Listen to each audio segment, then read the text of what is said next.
நீங்க என்ன நினைக்கிறீங்கன்னா, உலகத்துக்கு நன்மை செய்யணும்னு நினைக்கிறீங்க. அதை நீ செய்யி, குடும்பத்திலே இருந்துட்டு செய்யின்னு அவங்க நினைக்கிறாங்க.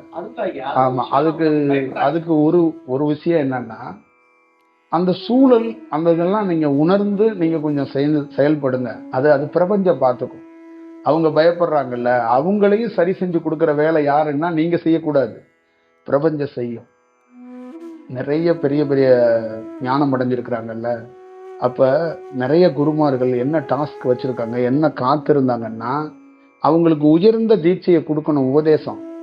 அப்ப யார் அதுக்கு தடையா இருந்தானா, தாய் தடையா இருந்திருக்காங்க, தந்தை தடையா இருந்திருக்கிறாங்க, மனைவி தடையா இருந்திருக்காங்க. இப்ப இந்த தடையோட ஒருத்தன் வந்து ஞானம் பெற முடியாது, அந்த முழுமையா அடுத்தபடியே கடக்க முடியாது. அப்ப அவங்கக்கிட்ட இருந்து ஒரு நல்ல ஆசீர்வாதத்தை வாங்கிட்டு வந்து தான் பெற முடியும். புரியுதுங்களா? ஒரு நட்டாத்துல ஒருத்தரை விட்டுட்டு வந்து பண்ண முடியாது. அப்ப அங்கேயும் அவங்களுடைய ஆசீர்வாதமும் ஒருத்தருக்கு தேவைப்படுது.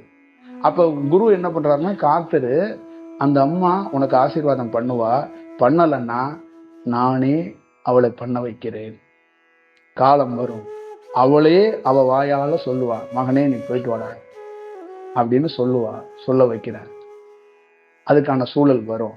நீங்க போயிட்டு வாங்க, நீங்க என்ன எனக்கான ஆள் கிடையாதுங்க, நீங்க இந்த உலகத்துக்கான ஆளுங்க, வாங்க நீங்க போயிட்டு வாங்க அப்படிங்கிறது மட்டும் சொல்லாம, நானும் உங்கள் மகளாக உங்கள் மாணவனாக நின்று பணி செய்வேன்னு சொல்ல வைப்பாங்க. ஆனா அதுக்கும் நம்ம எமோஷன் ஆகாம ஒரு வேலை செய்யணும்.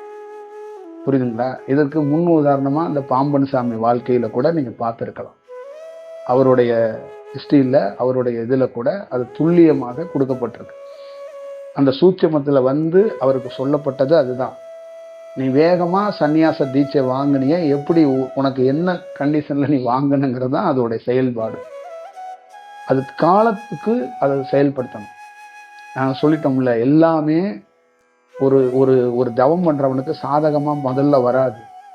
பாதகம் நடக்கும், பிரச்சனைகள்லாம் இருக்கும், ஆனா சாதகமாக அது மாறும். அப்ப அவன் காத்திருக்கணும். அதுல ஒரு சூட்சமம் வச்சிருக்கிறாங்க, ஒரு அனுபவம் வச்சிருக்கிறாங்க. புரியுதுங்களா? அதுதான் பெரிய செயல். இந்த உலகத்திலே பெரிய சாதனை தெரியுங்களா? தன்னுடைய மனைவியையோ தன்னுடைய தாயையோ சீடராகவோ மகளாகவோ ஏத்துக்கிறது தான். அவங்க வாயாலே ஒப்புதல் வாங்குறது இருக்குல்ல, அது பெரிய செயல்.